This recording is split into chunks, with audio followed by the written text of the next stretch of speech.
예, 안녕하세요. 경제모형실 서범석 과장입니다. 식사 맛있게 하셨나요?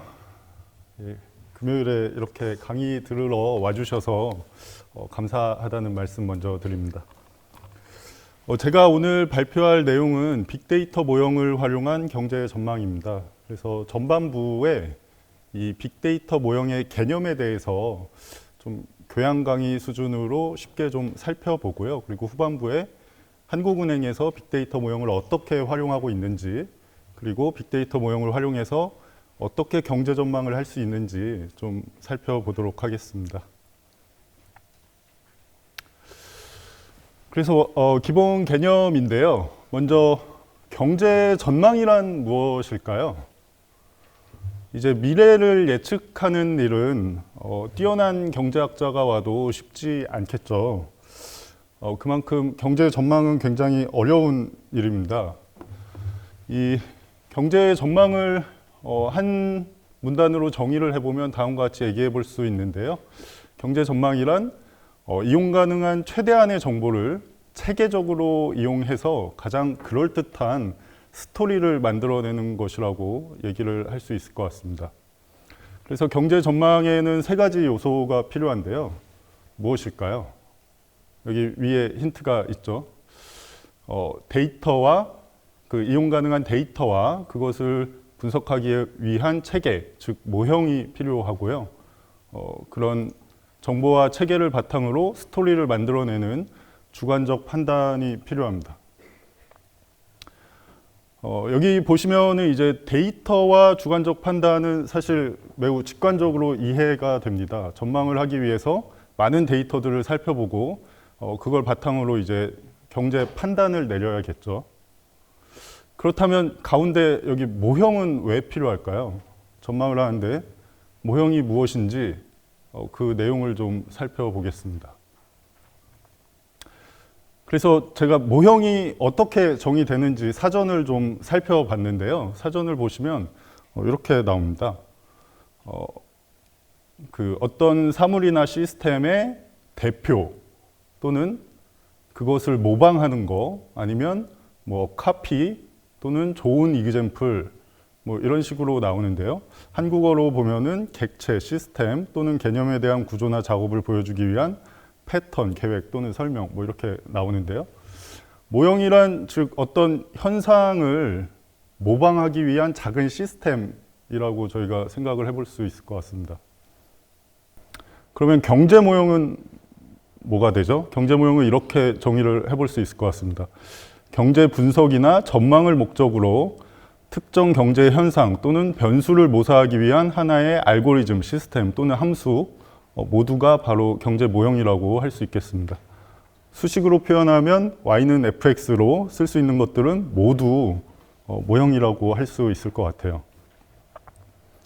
그래서 경제 모형을 한마디로 정의를 하면 경제 모형은 경제를 분석하고 예측하기 위한 하나의 사고의 틀이다라고 생각을 해볼 수가 있을 것 같습니다. 여기서 이 사고의 틀이 왜 중요할까요? 제가 그 도입부에 좀 재밌는 얘기를 해보고 싶어서 이 인터넷에 있는 밈을 가지고 왔는데요.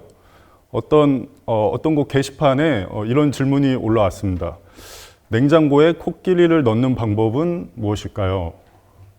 그 질문자가 생각한 대답은 냉장고 문을 연다, 그리고 코끼리를 넣는다, 그리고 문을 닫는다 이거였는데요. 그 답변들을 보면은 거기 각 학과 학생들이 무엇을 배우느냐에 따라서 서로 다른 답변을 했다고 해요. 이 연력학을 배우신 분은 냉장고의 온도를 2700K까지 올려서 냉장고를 뭐 열팽창시킨다. 물리학을 배우신 분은 특수 상대성 이론을 적용하여 코끼리 길이를 수축시킨다. 뭐 위상수학 배우신 분은 클라인병 형태의 냉장고 옆에 코끼리를 놓는다. 뭐 이런 대답들이 올랐다고 하는데요. 무슨 말인지 잘 모르겠죠. 예. 보시면 이제 어떤 사고의 틀을 갖느냐에 따라서 현상을 분석하는 방법이 완전 달라집니다. 그래서 이 경제 분석도 이 어떤 경제 모형을 사용하느냐에 따라서 전혀 다른 분석이 되고요. 전혀 다른 결과를 얻을 수 있습니다. 그래서 경제 모형을, 이 사고의 틀을, 경제를 분석하는 사고의 틀을 어떻게 구축하느냐가 굉장히 중요한 이슈가 되겠습니다. 그러면 이 경제 모형을 어떻게 구축할 수 있을까요? 두 가지 방법이 있습니다. 하나는 직관 또는 개념적 지식을 바탕으로 이제 모형을 구축하는 방식이고요. 이런 방식을 이제 이론 모형이라고 부르고 있습니다. 그리고 그 다른 방법은 이제 이론 없이 과거의 패턴 또는 데이터로부터 직접 모형을 만들어내는 방법이 있습니다. 이것을 이제 데이터 기반 모형이라고 할 수 있을 것 같습니다. 이 두 가지 개념은 사실 완전히 구분되는 개념은 아니고요. 상호 보완적으로 활용이 되는 개념이라고 이해를 하시면 될 것 같습니다. 좀 예를 들어볼까요? 보통 이제 경제학을 배우신 분들은 잘 아실 텐데요. 이제 직관 또는 개념적 지식을 기반으로 모형을 구축한 예로 게임 이론, 행동 경제학 이런 것들을 들 수 있습니다. 가장 좀 흔하게 접할 수 있는 게임 이론 중에 하나가 이 용의자의 딜레마라는 것이 있죠. 용의자의 딜레마는 특정 상황에서 경제 주체들이 합리적으로 행동을 한다면 특정 형태로 그 결과를 예측할 수 있다. 이렇게 직관을 바탕으로 모형을 설정한 예라고 할 수 있습니다. 이렇게 직관 또는 개념적 지식을 바탕으로 모형을 구축을 하게 되면은 우리의 모형, 이 fx를 이론을 기반으로 사람이 직접 설계를 하게 됩니다. 근데 그에 반해서 이 이론 없이 데이터로부터, 과거 패턴으로부터 직접 모형을 만들 수가 있는데요. 이 경우에는 우리의 모형 이 fx를 사람이 설계하는 것이 아니고 데이터로부터 추론을 하게 됩니다. 이 데이터 기반 모형의 대표적인 예가 요새 많이들 뉴스에 나오는 머신러닝, AI 이런 것들이 다 데이터 기반 모형이라고 할 수 있습니다. 조금 더 자세히 살펴보면요. 이 이론 기반 거시 모형들이 있는데요. 어떤 게 있을까요? 이 우리나라의 경제를 설명하기 위한 이론 모형들을 살펴보면 경제학 수업 처음에 배우는 이 ISLM-BP 모형, 먼델 플레밍 모형이 있습니다. 이 모형은 한 나라의 경제를 재화시장, 통화시장, 그리고 국제 자본이동으로 설명하는 모형인데요. 배워보신 적이 있으신 분들도 있겠죠. 이 모형으로 전망을 하면 잘 맞을까요? 아주 잘 맞지는 않을 겁니다. 왜냐하면 우리나라의 경제가 복잡한데 단순히 이 세계의 시장을 단순한 모형만 가지고 전망을 하기는 좀 부족한 부분이 있습니다. 또 이 루카스 비판, 즉 경제 주체의 기대를 반영하지 않은 모형은 신뢰할 수 없다는 루카스 비판이 나온 이후로는 이 먼델 플레밍 모형을 활용하는 중앙은행은 없고요. 이 대부분의 중앙은행은 동태 확률 일반 균형 모형 DSG라고 불리는 모형인데요. 이 DSG 모형을 보통 핵심 모형으로 구축해서 경제 전망과 분석을 수행하고 있습니다. 이 DSG 모형은 여기 보시는 바처럼 이제 우리나라의 산업 구조라든지 노동시장, 자본시장 이런 시장별 특징을 반영한 모형입니다. 그래서 최대한 우리나라의 경제 구조를 반영해서 이 한 나라의 경제가 어떻게 흘러가는지 이것을 작게 축약해 놓은 모형이라고 할 수 있겠습니다. 이 DSG 모형은 이제 중장기적인 경제 흐름을 보는데 굉장히 유용하고요. 하지만 이 단기적인 경제 플럭추에이션이나 아니면 세부적인 시장의 특성들을 살펴보는 데는 좀 부족한 부분이 있습니다. 아무래도 한 나라의 경제가 굉장히 복잡한데 그거를 전부 모형으로 설명하는 데는 한계가 있기 때문에 그렇고요. 그래서 이제 이론 모형뿐만 아니라 여러 가지 데이터들이 보여주는 특성도 이제 한번 살펴보자 해서 이 빅데이터를 기반한 데이터에 기반한 모형들도 많이 연구가 되고 있습니다. 그래서 특정 이론을 바탕으로 하지 않고 데이터로부터 직접 모형을 구축하기 위한 방법들이 많이 있는데요. 그러면 데이터 기반 모형은 어떻게 구축할 수 있을까요? 두 가지 방식이 있습니다. 여기도 두 가지 방식이 있는데, 첫 번째는 이제 실험 연구를 통해 수집한 데이터를 가지고 모형을 구축하는 방식입니다. 실험 연구라고 하면은 이제 특정 변수를 통제한 상황에서 데이터를 수집하는 경우를 이제 실험 연구라고 하고요. 이 경우 저희가 인과관계 분석이 가능합니다. 즉 특정 변수가 변하면 앞으로 다른 변수들은 어떻게 변할 것 같다, 이런 인과관계를 분석하는 데 활용할 수 있고요. 그 예를 보면은 여기 이제 무작위 비교 임상이라는 게 있습니다.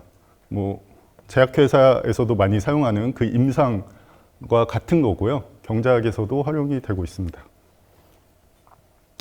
하지만 이제 그 경제학은 실험이 상당히 어렵죠. 우리나라 경제를 두고 막 이렇게 저렇게 실험을 해볼 수는 없을 겁니다. 그래서 실험 연구를 통해서 모형을 구축하는 경우는 제한이 되고요. 대부분의 경우는 관측 연구를 통해서 이제 모형을 구축하게 됩니다. 관측 연구라고 하면은 이제 특정한 연구 목적과 상관없이 이제 별개로 수집된 데이터들을 바탕으로 이제 모형을 구축하는 거를 관측 연구를 통한 모형 구축이라고 할 수 있겠고요. 대표적인 게 이제 많이들 아시는 머신러닝, 이런 것들이 다 관측 데이터를 바탕으로 모형을 구축하는 방법이 되겠습니다. 그러면 이 데이터 기반 모형들 앞으로 좀 자세히 살펴볼 건데요. 가장 널리 활용되는, 경제 분석을 위해서 가장 널리 활용되는 데이터 기반 모형은 뭐가 있을까요? 바로 평균입니다. 저 평균을 가장 많이 활용을 합니다, 사실. 평균이 모형이냐 이렇게 물어보실 수 있는데, 여기 y는 fx 꼴로 이렇게 나타낼 수 있죠. 그래서 이것도 모형이라고 할 수 있겠습니다. 두 번째는 뭐냐? 조건부 평균입니다. 조건부 평균은 뭐냐면 각 샘플을 여러 개의 그룹으로 나눠서 그 각 그룹별 평균을 보겠다 하는 건데요. 사실 경제 분석, 한국은행에서도 이런 평균, 조건부 평균이 가장 많이 활용이 됩니다. 근데 이제 데이터가 조금 더 복잡해진다 그러면 이런 선형회귀 모형도 활용을 할 수가 있을 것 같아요. 선형회귀 모형은 이제 조건부 평균이 조금 더 복잡해진 모형이다라고 생각을 하시면 되는데요. 이제 설명 변수가 굉장히 많은 경우에 단순한 평균을 보는 것이 아닌 선형회귀 기법을 사용해서 모형을 구축할 수 있습니다. 잘 와닿지 않는 분들이 있을 것 같아서 예시를 좀 이렇게 가져왔는데요. 이제 우리나라 국세 수입 전망을 하겠다 그러면 어떤 방식으로 전망을 할 수 있을까요? 가장 직관적인 방법은 최근 뭐 3개년 평균 이런 걸 보는 거겠죠. 근데 사실 어떤 복잡한 모형보다도 이런 평균이 더 전망이 잘 될 때가 많아요. 예측력이 좋고 이게 간단한 모형이라 그래서 무시할 게 아닙니다. 사실 평균을 보는 게 가장 좋은 방법일 수 있고요. 하지만 이제 저희가 데이터가 여러 선험적인 지식이 있고 데이터가 여러 그룹으로 나눠질 수 있다라고 하는 경우에는 그 데이터를 쪼개서 이제 조건부 평균을 보기도 합니다. 예를 들면 월 평균 가구 소비 이런 것 같은 경우에는 이제 소득 분위별로 각 가계의 평균 소비 성향이 다를 것이 이제 저희가 알기 때문에 소득 분위별로 가구를 나눠서 조건부 평균을 구해볼 수 있겠습니다. 이 경우 그냥 단순히 샘플을 전체에서 구해서 평균을 내는 것보다는 조금 더 예측력이 좋아질 수 있겠죠. 아니면 데이터가 더 복잡하다, 고려해야 될 변수들이 굉장히 많다 그러면 조건부 평균보다는 이런 선형회귀 기법을 이용해서 다양한 변수들을 고려한 모형을 만들 수 있을 것 같습니다. 그리고 앞에서 얘기한 이런 모형들은 다 선형 모형입니다. 그래서 굉장히 간단한 모형인데요. 조금 더 복잡해지면은 비선형 모형도 있습니다. 그래서 이제 옛날에 많이 활용을 했는데 요새는 좀 활용이 많이 없는 커널 회귀 이런 것들도 있고요. 그리고 AI 모형에 기반이 되는 인공신경망 모형 이런 것도 하나의 모형이라고 할 수가 있겠습니다. 이 모형들이 어떤 차이를 갖는지 좀 간략하게 살펴보기 위해서 이 그래프를 가지고 왔는데요. 보시면은 평균이라고 하는 거는 이 X축, X 변수와 상관없이 Y축에 있는 Y 데이터만 가지고 하나의 경제적 판단을 내린 거라고 보시면 될 것 같고요. 선형회기는 그 X의 변화에 따라서 Y가 어떻게 변화하는지 하나의 선으로 표현한 것이고, 비선형 모형들은 이렇게 복잡하게 유려한 곡선이나 계단식 함수 또는 이제 조각별 선형 함수로 이렇게 찾아낸 것이라고 보면 되겠습니다. 여기 보시면 알겠다시피 이 평균이나 선형회기는 굉장히 간단하죠. 그래서 이 모형들을 가지고 커뮤니케이션 하는 게 굉장히 쉬워요. 평균 같은 경우에는 그냥 그 숫자 하나, 평균 숫자 하나로 이 모형이 어떻게 작동하는지를 여러 사람하고 대화를 할 수가 있겠죠. 선형회기도 마찬가지입니다. 예를 들어 X축이 시간이고 Y축이 GDP 성장률이라고 한다면 이 선형회기는 시간이 지남에 따라서 GDP 성장률이 매년 1%씩 증가하고 있다, 이런 식으로 쉽게 커뮤니케이션 하는 게 가능하죠. 근데 이제 비선형 모형으로 가면은 그게 좀 복잡해집니다. 이 시간이 지남에 따라서 증가율이 높아지다가 어느 시점에 조금 증가율이 낮아지기 시작하고 다시 낮아지다가 어느 순간부터는 높아질 것이다, 이런 식으로 설명을 해야 되는 거죠. 그래서 이 비선형 모형으로 가면은 커뮤니케이션이 어렵고, 선형 모형으로 가면은 커뮤니케이션이 쉽게 됩니다. 하지만 보시다시피 이 선형 모형은 데이터를 아주 잘 적합하지는 못하고요. 비선형 모형을 활용하면 예측력이 좀 좋아지지만 이 커뮤니케이션이 어렵다는 단점이 있고, 선형 모형을 사용하면 예측력은 조금 떨어질 수 있지만 커뮤니케이션이 조금 더 용이하다, 이렇게 보시면 될 것 같습니다. 그래서 제가 여기 이런 데이터 기반 모형에 대한 용어들을 좀 가지고 왔는데요. 이제 뉴스 이런 것들을 보시면 요새 AI 모형이다, 아니면 패턴 인식이다, 머신러닝이다, 이런 용어들이 많이 나오죠. 근데 다양한 학문 분야에서 이런 데이터 기반 모형이 활용이 되고 또 발전되어 왔기 때문에 여러 가지 용어들이 활용되고 있는데 모두 같은 내용이라고 보시면 됩니다. 통계 모형, 머신러닝, AI 모형 다 데이터로부터 패턴을 추정하고 그걸 바탕으로 이제 모형을 만드는 것들을 다 이런 여러 가지 용어로 부르고 있습니다. 그러면 이제 데이터 기반 모형, 저희가 경제 분석에 활용을 해야 되는데요. 어떤 데이터 기반 모형이 좋은 모형인가부터 좀 살펴보고 넘어가면 좋을 것 같습니다. 좋은 데이터 기반 모형을 평가하는 데는 이 두 가지를 생각해 볼 수가 있는데요. 첫 번째가 예측이 잘 돼야겠죠. 저희가 전망에 활용하려면 무엇보다도 예측이 중요합니다. 하지만 예측이 잘 된다고 다 좋은 모형이냐? 그건 또 아닙니다. 예측이 잘 되지만 우리가 어떻게 작동하는지를 알 수가 없다. 그러면은 그 모형을 활용하는 게 좀 어렵겠죠. 그래서 이 모형의 해석 가능성도 굉장히 중요합니다. 그래서 해석이 가능하면서 예측이 정확한 모형을 만들어내야 되는데, 근데 아까 앞에서 그래프를 보여드렸다시피 이 종종 예측 가능성하고 해석 가능성은 상충 관계에 있습니다. 그래서 예측이 잘 되는 모형은 너무 복잡해서 좀 해석이 안 되고요. 이제 해석을 위해서 모형을 만들었더니 예측력이 조금 떨어지고 그런 문제가 생깁니다. 그래서 이런 상충 관계가 있고요. 저희는 경제 분석과 이 분석의 목적에 따라 그에 맞는 모형을 선택해서 이용할 필요가 있겠습니다. 그래서 여기는 넘어가고요. 그러면 이제 오늘 발표 주제가 이제 빅데이터 모형을 이용한 경제 전망이잖아요. 이 모형을 활용하는 건 알겠는데 그럼 빅데이터는 뭐냐? 빅데이터를 살펴보면 이렇습니다. 빅데이터는 사실 명확한 정의가 있는 용어는 아닌데요. 보통 이제 고차원 데이터, 즉 다양한 변수를 갖는 데이터 또는 고빈도 데이터, 수시로 입수되는 데이터를 빅데이터라고 표현을 하고요. 일반적으로는 이 3B로 정의를 합니다. 그래서 굉장히 신속하게 입수할 수 있는 데이터, 또는 양이 굉장히 많은 데이터, 또는 하나의 데이터에서 여러 가지 주제를 분석할 수 있는 데이터를 빅데이터라고 부르고요.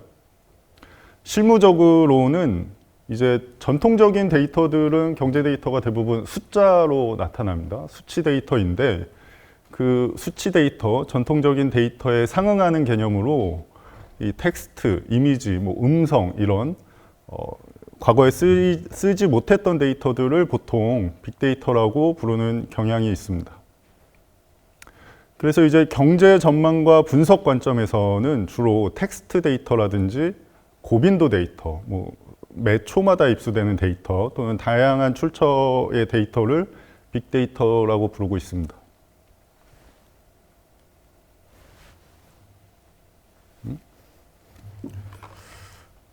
이게 작동을 안 하네요.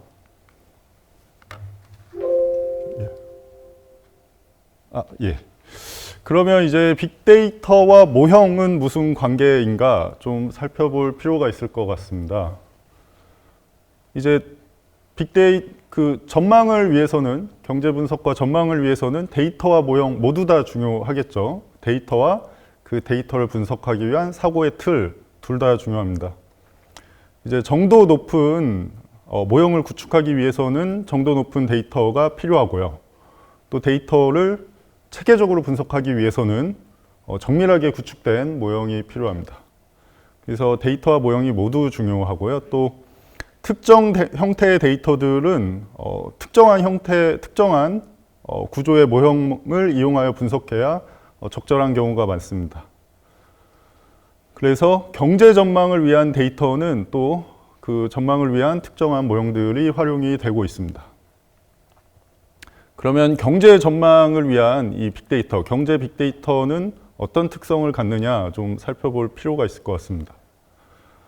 보시면 이 경제 데이터는 대부분 시계열 데이터로 이루어져 있죠. 그래서 뭐 계절성, 우상향하는 특성, 뭐 동행성 이런 특징들을 갖고 있고요.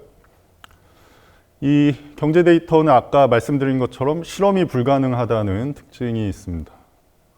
또한 이 경제 변수들의 관계는 이 경제 환경에 따라 달라지기 때문에 이 경제 환경에 따라서 적절한 모형이 또 달라지게 됩니다. 그런 특성이 있고요.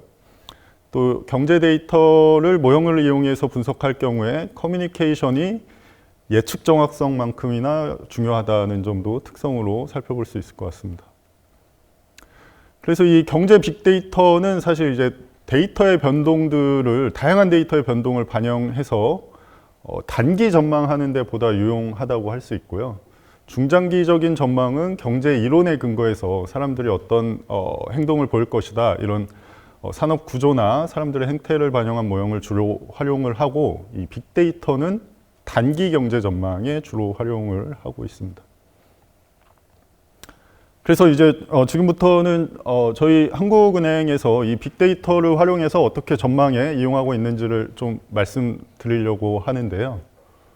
그 전에 먼저 이 단기 경제 전망, 나우캐스팅이 무엇인지 좀 살펴보겠습니다. 이 나우캐스팅은 현재를 의미하는 now와 예측 전망을 의미하는 forecasting의 합성어이고요. 사실 경제 전망은 미래를 아는 것도 어려운데 지금 현재 우리 경제가 어디에 와 있는지 그거를 제대로 파악하는 것도 꽤나 어려운 일입니다. 그래서 이 나우캐스팅 관련 연구가 활발하게 진행이 되고 있고요. 그래서 나우캐스팅은 이제 그 중장기 전망, 경제 구조를 가정하고 하는 중장기 경제 전망과 다르게 이제 다양한 정보를 얼마나 빠르게 입수해서 그걸 어떻게 평가하느냐가 가장 중요한 문제가 되겠습니다. 그래서 여기서 데이터가 더 중요하다고 할 수 있겠고요. 그 데이터를 체계적으로 분석하기 위한 모형이 또 필요하다고 할 수 있겠습니다. 그래서 저희 한국은행에서도 나우캐스팅을 위해서 다양한 모형들을 구축해서 활용을 하고 있는데요. 이 나우캐스팅의 목적을 살펴보면 대규모 정보 집합을 신속하고 유연하게 반영해서 정도 높은 전망치를 산출하는 게 목적이라고 할 수 있겠고요. 이때 활용하는 모형, 다양한 모형을 활용하고 있는데 이때 활용하는 모형들은 다음과 같은 특징 또는 한계가 있습니다. 먼저 이 계량 모형은 모형 구조에 따라서 반영할 수 있는 정보의 형태, 주기 등이 다르게 나타납니다. 아까 앞에서 보셨다시피 선형 모형이나 비선형 모형 이런 것들은 서로 구조가 다르기 때문에 반영할 수 있는 데이터가 다르고요. 그리고 또 이 계량 모형들, 빅데이터 모형들은 과거 데이터를 기준으로 학습하기 때문에 경제 환경이 변화하면 적합도가 달라진다는 특징이 또 있습니다. 그래서 경제 상황별로 이제 계량 모형의 예측력이 좀 다르게 나타나고요. 또 모형을 활용해서 이제 경제 전망을 하다 보면 신규 정보를 반영하거나 이 정보를 평가하는 방식, 즉 사고의 틀, 그 모형을 조정하는 것이 사람이 하는 것에 비해서는 까다롭다고 할 수 있습니다. 그래서 저희 결국은 이 나우캐스팅, 정도 높은 나우캐스팅을 하기 위해서는 하나의 모형만을 활용해서는 좀 쉽지 않고요. 여러 가지 모형들을 운용을 하면서 이 모형들이 얘기하는 내용을 잘 합성을 해서 활용을 하고 있습니다. 이제 주요국은 그러면 어떤 모형을 어떻게 활용하고 있느냐 좀 살펴보면요. 이런 모형들을 이용을 하고 있습니다. 미국 같은 경우에는 뭐 FRB US, 에도, GDP 나우 이런 모형들을 구축해서 운영을 하고 있고요. ECB는 ECB 베이스, 유로코인, 뭐 영국은 콤파스, 맵스, 노르웨이는 니모, 샘, 스마트 이런 다양한 모형들을 구축해서 활용을 하고 있습니다.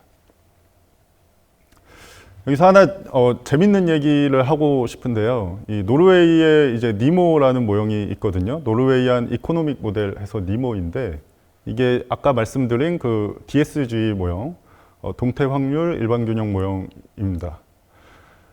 이 노르웨이에서 니모를 만들었는데 두 번째 모형을 또 만들었어요. 그 두 번째 모형의 이름이 뭘까요? 도리입니다. 니모와 도리 해서 두 번째 모형을 만들었다고 하고요.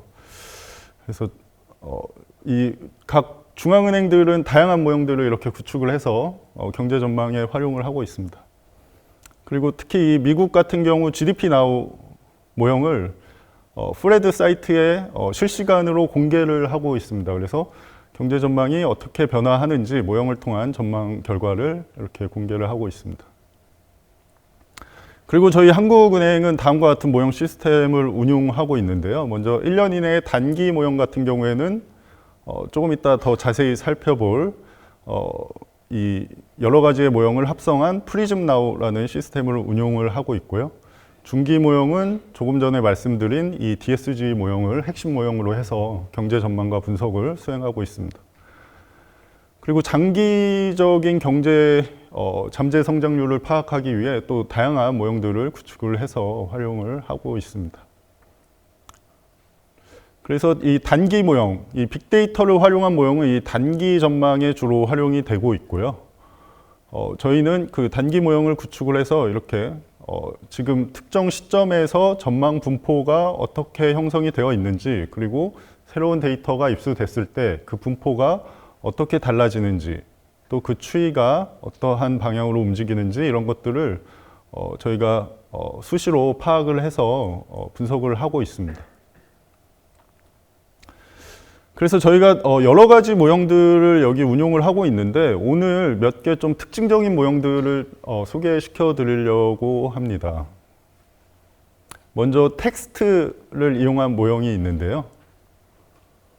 이제 뉴스 텍스트는 대표적인 빅데이터 중에 하나죠. 많은 사람들이 뉴스를 통해서 정보를 얻고 또 뉴스가 여러 사람들의 상황 판단을 잘 반영하기도 합니다. 그래서 그 뉴스를 이용하면 경제가 어떻게 흘러가는지 좀 살펴볼 수가 있는데요. 그거를 저희는 이제 모형으로 구축을 해서 전망에 활용을 하고 있습니다. 이 뉴스 기사, 뉴스 텍스트를 저희가 활용하는 이유는 다음과 같은 이유 때문입니다. 이제 뉴스 기사가 사람들의 경제 인식에 영향을 미치죠. 사람들은 뉴스를 보고 경제가 어떻게 흘러간다 이런 걸 파악을 합니다. 또 뉴스 기사는 사람들이 어떤 생각을 하고 있는지를 잘 포착해서 이제 뉴스로 만들게 되죠. 근데 이제 이 경제 인식이 앞으로의 경제 흐름에 굉장히 중요하기 때문에 저희 한국은행에서는 다양한 서베이를 통해서 조사표를 통해서 사람들의 경제 인식을 조사하고 있는데요. 대표적인 게 뭐 소비자 동향 조사, 기대 인플레이션 조사 뭐 이런 것들이 있습니다. 근데 만약에 이제 경제 인식과 뉴스 기사 간에 아주 밀접한 관련이 있다면 저희는 서베이 없이도 뉴스 기사를 분석함으로써 이제 사람들의 인식을 어느 정도 파악을 해볼 수가 있게 됩니다. 그래서 뉴스 기사를 텍스트 마이닝을 통해서 정보를 뽑아내자, 그리고 그 정보를 전망에 활용하자 하는 것이 이 모형의 특징이고요. 이 뉴스 텍스트를 이용한 연구들은 최근에 와서 굉장히 활발하게 이루어지고 있습니다. 미국, 노르웨이, 브라질 이런 데서 연구 결과를 많이들 발표를 하였고요. 저희도 굉장히 발빠르게 이 텍스트 분석을 활용해서 이용을 하고 있습니다. 그래서 한국은행에서는 연간 약 100만 건의 기사들을 데이터로 분석을 해서 그것을 이제 전망에 활용하고 있는데요. 이 기사들을 바탕으로 15개 부분의 경제 지표들을 만들어냈습니다. 뭐 생산, 선박, 자동차, 반도체, 설비 투자, 그리고 뭐 실업, 정부 지출, 물가, 주가, 주택 가격 이런 정보들을, 이런 섹터들을 보기 위한 지표들을 만들어냈고요. 그 지표를 바탕으로 전망 모형을 이용해서 전망을 하는데 활용을 하고 있습니다. 그 지표들을 어떻게 만들어냈느냐, 이 수식으로 보면 이런데요. 수식은 복잡하니까 이 도표를 보면 좀 이해가 쉬울 것 같습니다. 이 뉴스에는 다양한 표현들이 나오죠. 이제 예를 들면 뭐 이렇게 인플레이션이 결국은 경기 회복을 동반한 것이기 때문에 주가에 미칠 영향은 크지 않다고 봤다. 뭐 이런 경제에 대한 이제 그 기자의 판단일 수도 있고요. 아니면 인터뷰를 통해서 전문가의 인식들이 이 뉴스에 나타납니다. 그래서 저희는 그 뉴스에 나타나는 표현들을 바탕으로 이 코스피 상승을 얼마나 이야기하고 있는지, 혹은 코스피 하락을 얼마나 이야기하고 있는지, 이런 빈도를 기준으로 하나의 지표를 만들어냈습니다. 그러면 그 지표가 사실 코스피 지수와 굉장히 유사하게 움직이고요. 그렇게 비슷하게 저희가 그 주가뿐만이 아니라 산업, 생산, 선박, 자동차, 뭐 설비 투자, 주택 건설 이런 지표들을 만들어냈습니다. 제가 여기 몇 개 가지고 왔는데요. 여기 이제 빨간색 선이 텍스트에서 나온 하나의 지표입니다. 보시면 이제 생산 지표 같은 경우에는 선행종합지수, 순환변동치랑 굉장히 이렇게 유사하게 흘러가는 것을 볼 수가 있습니다. 신기하죠? 그냥 뉴스 텍스트를 이제 모형을 통해서 하나의 지표로 만들었더니 실제 우리가 공식적으로 조사하는 공식 통계와 굉장히 유사한 흐름을 보이더라 하는 것입니다. 이런 거시지표뿐만 아니라 미시 섹터에 대해서도 지표들을 만들어내는데요. 반도체와 관련된 그 뉴스 기사에 나타나는 언급들을 살펴보면 우리나라 반도체 수출액하고 굉장히 유사하게 흘러가는 것을 볼 수가 있습니다. 그리고 채용도 마찬가지고요. 채용을 보면 고용률이랑 통계청에서 나오는 공식 통계랑 굉장히 유사한 흐름을 보이고, 이제 주택 가격 관련한 표현들을 살펴보면 요거는 좀 차이가 있습니다만 큰 이벤트가 있는 시점에서 꽤나 유사한 모습을 보이는 걸 알 수가 있습니다. 그렇게 해서 저희가 15개 지표를 만들어내는데요. 여기 다 가져오긴 어려워서 4개만 가져왔습니다. 다른 지표들이 궁금하시면 그 앞에 여기 링크를 타고 가시면은 조금 더 자세한 상황을 보실 수가 있습니다. 그래서 이렇게 만들어낸 지표들을 가지고 경제 전망을 해보았습니다. 경제 전망을 해보면 이 15개의 지표가 공식 통계보다 공식 통계와 굉장히 유사한 흐름을 보이고 몇 개 지표들에서는 선행성도 나타납니다. 그래서 전망을 해보면 이 지표들을 활용할 때 경제 전망 예측력이 유의미하게 높아지는 것을 저희가 분석을 통해서 확인을 했습니다. 특히 저희는 이런 텍스트 지표가 경제가 급변하는 상황, 코로나 같은 경기가 급변해서 공식 통계가 아직 입수되기 전에 경기가 급변할 때 경기를 파악해야 될 필요가 있을 때 그 유용성이 높다고 생각을 하고 있습니다. 여기 보시면은 이제 뉴스를 같이 이용한 경우가 파란색 선의 전망치이고요.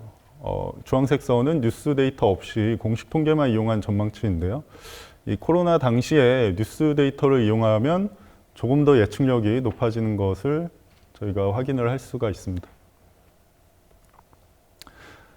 그리고 이제 비슷하게 그럼 뉴스 텍스트만 빅데이터고 뉴스 텍스트만 이용하냐? 그건 아닙니다. 다른 데이터들도 비슷하게 이용해 볼 수가 있겠죠. 대표적인 게 이제 증권사 리포트가 있습니다. 이제 증권사의 애널리스트들이 쓰는 리포트를 비슷하게 분석을 해보면 굉장히 유용한 정보들을 추출할 수가 있습니다. 저희는 이제 증권사 리포트 약 13만 건을 분석을 해 보았는데요. 이제 증권사 리포트를 모형을 이용해서 분석을 해보면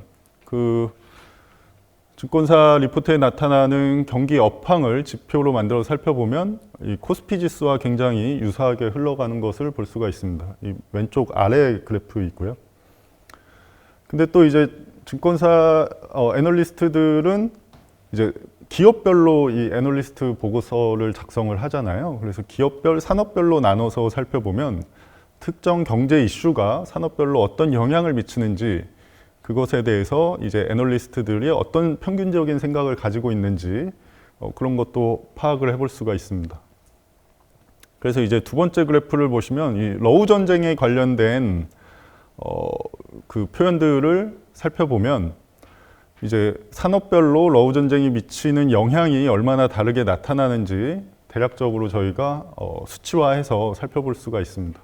보시면 이제 석유 정제 코크스 산업에서 가장 이 러우 전쟁에 대한 언급이 많이 되고 있는 것을 알 수가 있고요. 또 2022년 2분기 이후에 피크가 있고 나서 그 관심도가 떨어지는 것을 또 이제 빅데이터, 텍스트를 통해서 살펴볼 수가 있습니다. 또한 특정 경제 이슈에 대한 이 애널리스트들이 그 이슈를 호재로 생각하는지 악재로 생각하는지 뭐 이런 것들도 수치로 살펴볼 수가 있는데요. 세 번째 그래프를 보시면 이제 환율에 대해서 어떤 평가를 내리고 있냐 살펴보면 이제 환율 변동이 이제 조선이나 기타 운수 관련해서 2021년 1분기에 굉장히 큰 악재이다라는 판단이 있었고요. 21년 1분기에 이제 환율이 악재로 작용한 반면에 그 이후 흐름은 이제 환율이 조금 더 긍정적으로 평가되고 있는 것을 저희가 이 텍스트 분석을 통해서 알 수가 있습니다. 또한 텍스트는 이제 다양한 정보를 반영을 하고 있기 때문에 뭐 여러 가지 정보를 추출해 볼 수가 있는데요.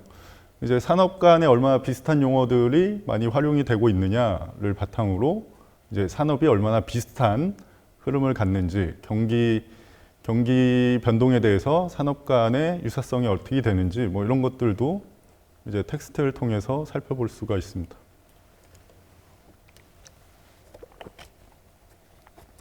그래서 저희가 이 증권사 리포트를 분석을 해서 전망에 또 활용을 하고 있고요.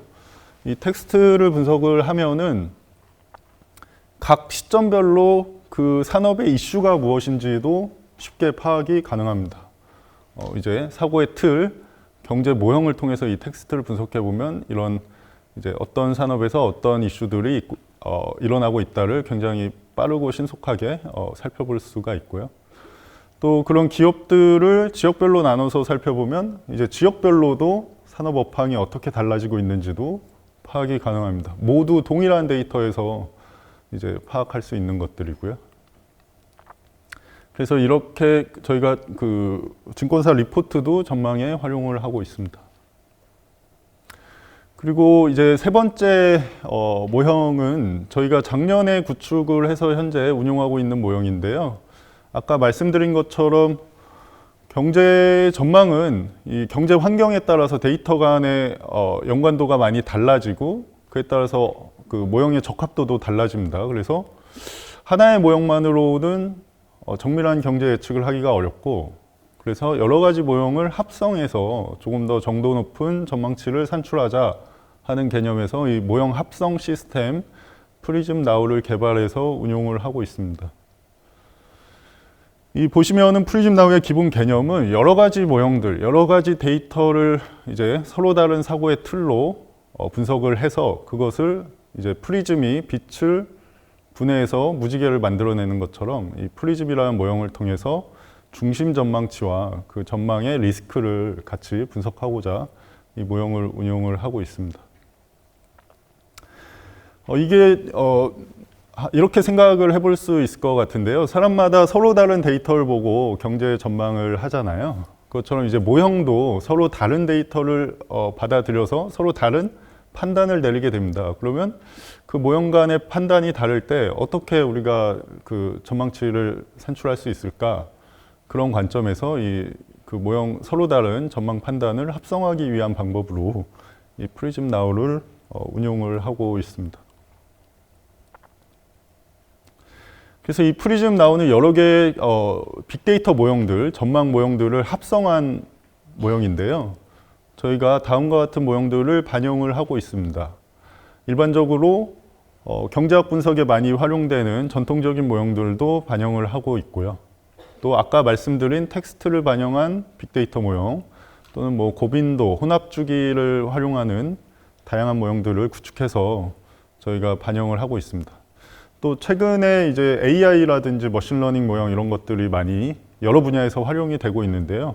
저희가 경제 데이터를 학습시킨 머신러닝 모형도 구축을 해서 이 프리즘 나우에 반영을 해서 활용을 하고 있습니다.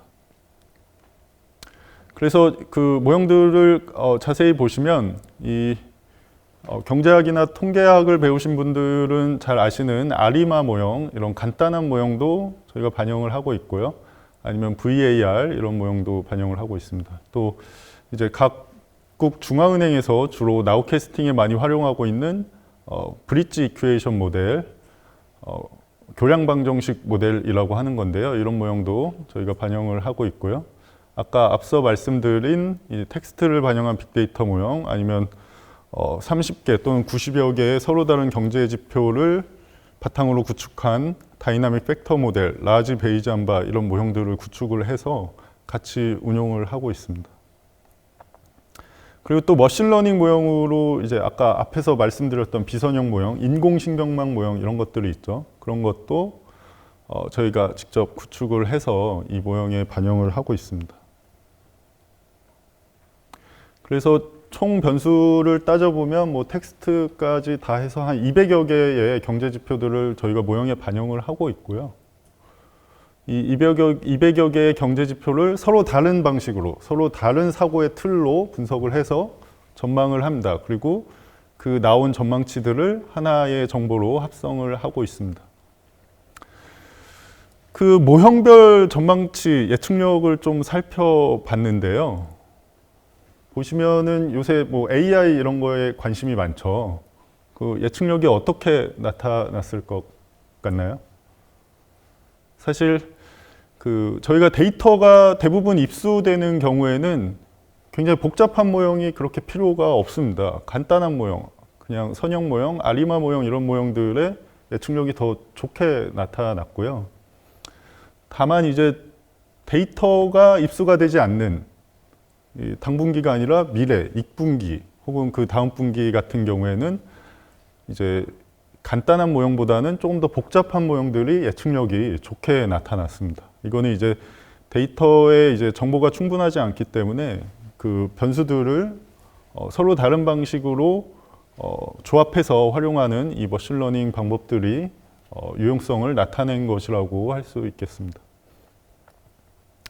그래서 각 시점별로 어떤 모형이 가장 우수한 모형이었는지도 좀 살펴봤는데요. 보시면 재밌는 게 이제 미래, 익분기 예측에서 코로나 시점 즈음에서는 텍스트 모형과 심리 지표를 반영한 모형이 가장 우수하게 나타납니다. 어떻게 보면은 당연한 거겠죠. 그 당시에 경제 불확실성이 굉장히 높았었는데 이 기존의 경제 지표로는 경제가 어떻게 흘러갈지를 파악하는 것이 조금 어려웠습니다. 하지만 이제 사람들의 심리를 잘 반영하는 심리 지표 모형이라든지 텍스트 모형은 조금 더 빠르게 이 경기 흐름을 보여주는 것을 저희가 알 수가 있습니다. 그래서 하지만 이 코로나 시기가 어느 정도 지나고 나서는 다시 이제 전통적인 모형들의 예측력이 높아지게 나타나고요. 그래서 이 각 시점별로 경제 상황별로 우수한 모형이 다르기 때문에 저희는 다양한 모형들을 구축을 해서 전망에 활용을 하고 있습니다.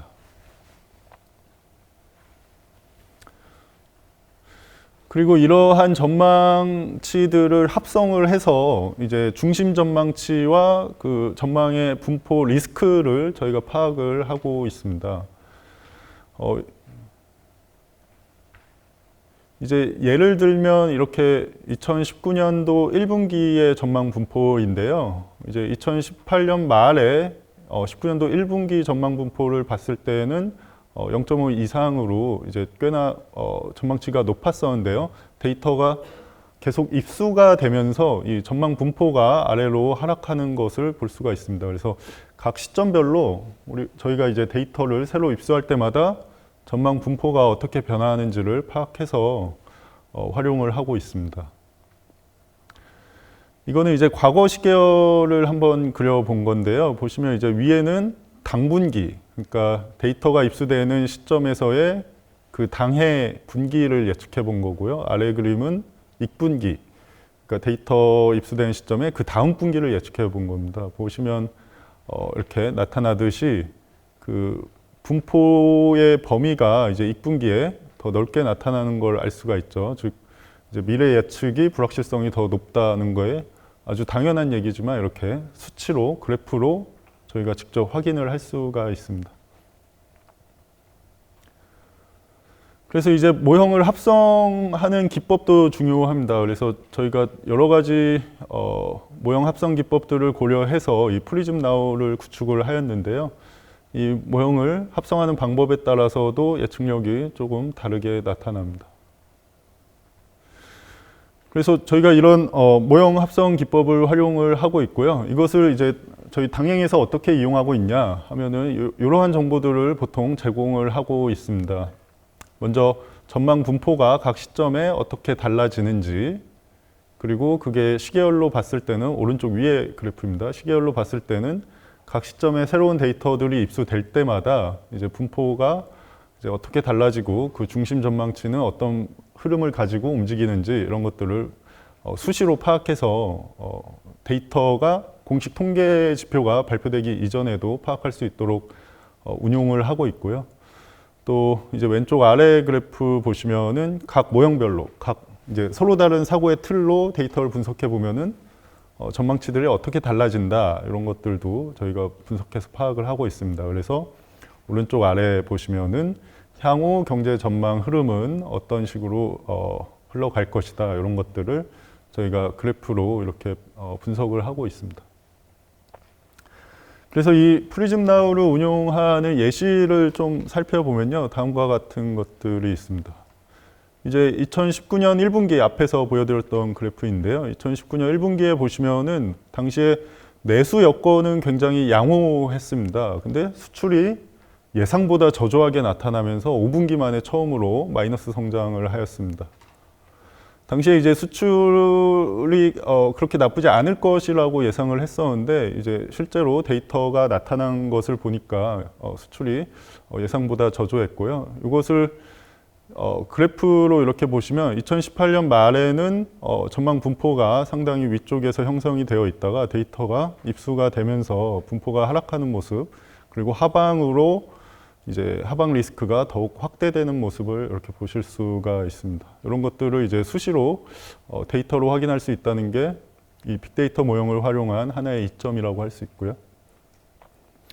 두 번째 사례로 이렇게 코로나 시기를 살펴보면요. 코로나 시기에는 각 모형별로, 즉 서로 다른 사고의 틀이죠. 서로 다른 사고의 틀로 데이터를 살펴보면은 전망치가 서로 굉장히 크게 엇갈리는 모습으로 나타났습니다. 즉 전망의 불확실성이 높아졌다고 할 수 있고요. 당시 2020년 3월 말에 보면은 전망 분포가 하방으로 매우 크게 확대되는 것을 확인을 할 수가 있습니다. 그리고 이렇게 확대된 전망 분포는 약 7분기에 걸쳐서 점차 축소됐는데요. 이것은 저희가 이제 그 코로나 시기를 거쳐 오면서 저희가 이제 정성적으로 판단한 결과와도 거의 비슷하다고 할 수 있습니다. 그래서 이제 이 데이터를 이용하면 이런 사람들이 판단하는 정성적 판단을 어느 정도 수치화해서 분석하는 것이 가능하다는 이점이 있겠습니다. 그래서 저희는 이 다양한 빅데이터 모형들을 구축을 해서 최대한 신속하게 경제 전망을 정도 높게 하기 위해서 노력을 하고 있고요. 그래서 수시로 이제 모형을 개발하기도 하고 모형을 보완해 가면서 전망에 운용을 하고 있습니다.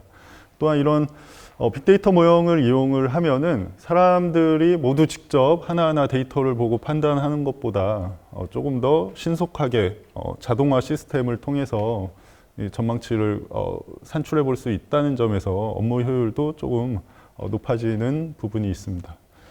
그래서 이런 방식으로 저희가 빅데이터 모형을 활용하고 있고요. 제가 오늘 준비한 발표는 여기까지입니다. 들어주셔서 감사하고요. 혹시 질문 있으시면 질문해 주시기 바랍니다.